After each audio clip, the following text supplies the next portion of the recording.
For this video clip, let me start by saying you'll need to read the text that's associated with it on the online lessons webpage.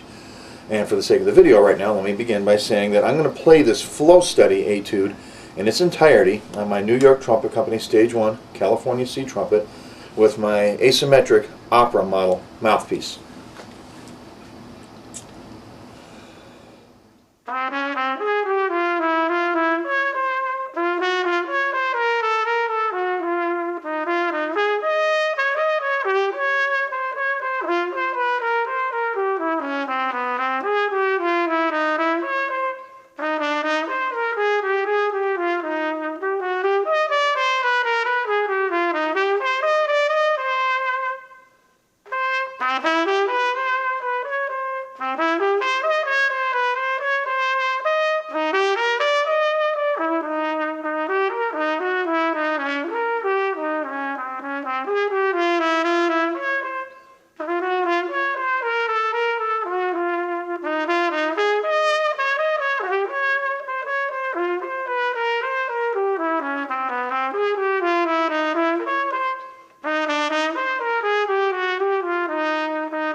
This is continuing the same flow study discussion. I'm using the same flow study. This time I'm going to play the ending of it, just the last part, on a Stage 1 Model GS cornet with the big bell, and I'm using a conventional mouthpiece at first. This is a Warburton 4XD. It's a deep funnel cup that's really appropriate for playing cornet. Get the sound in your ear when you listen to this part of it and try to compare it to the sound from the C trumpet earlier.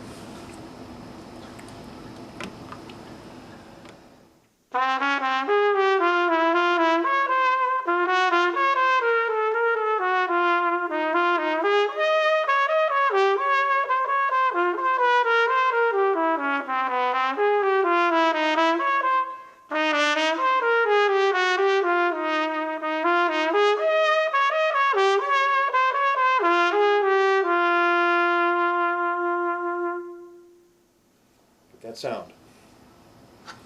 Now I'm going to play the same part on the same cornet, the GS cornet, and I'm going to use an asymmetric opera model once again that I had cut to fit on a cornet. So you hear a slightly different sound.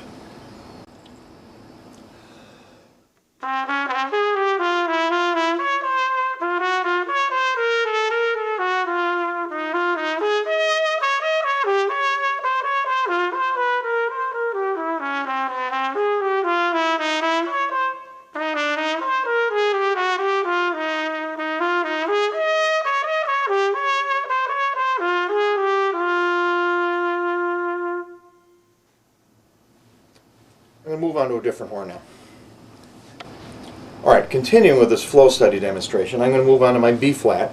This is a New York Trumpet Company Stage 1 California Light, and I'm going to play my Model 3C asymmetric. Not quite as deep as the opera model, but almost, and a little bit narrower than the lead model. So this is intended to produce a darker sound. Once again, I'll just play the ending of the same flow study.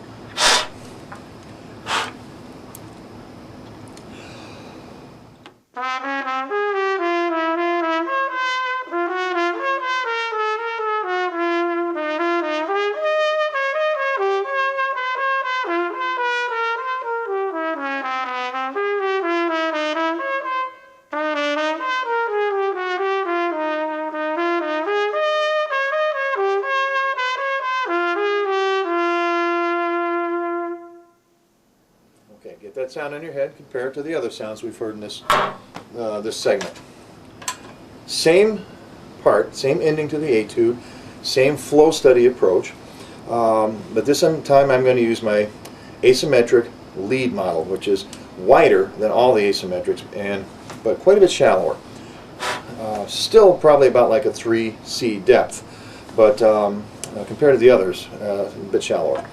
This is for lead playing. Listen to the sound.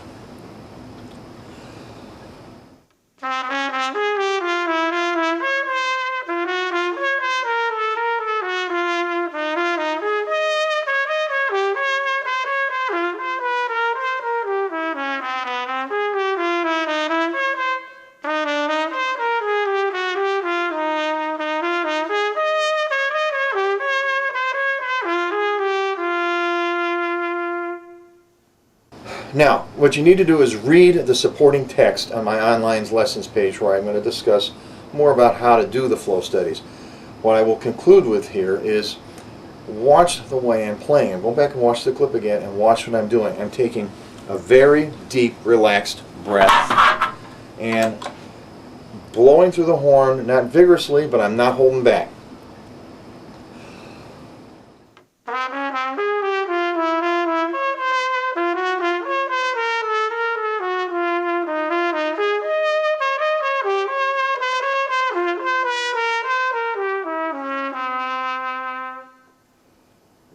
Going for a full sound, but not necessarily blasting.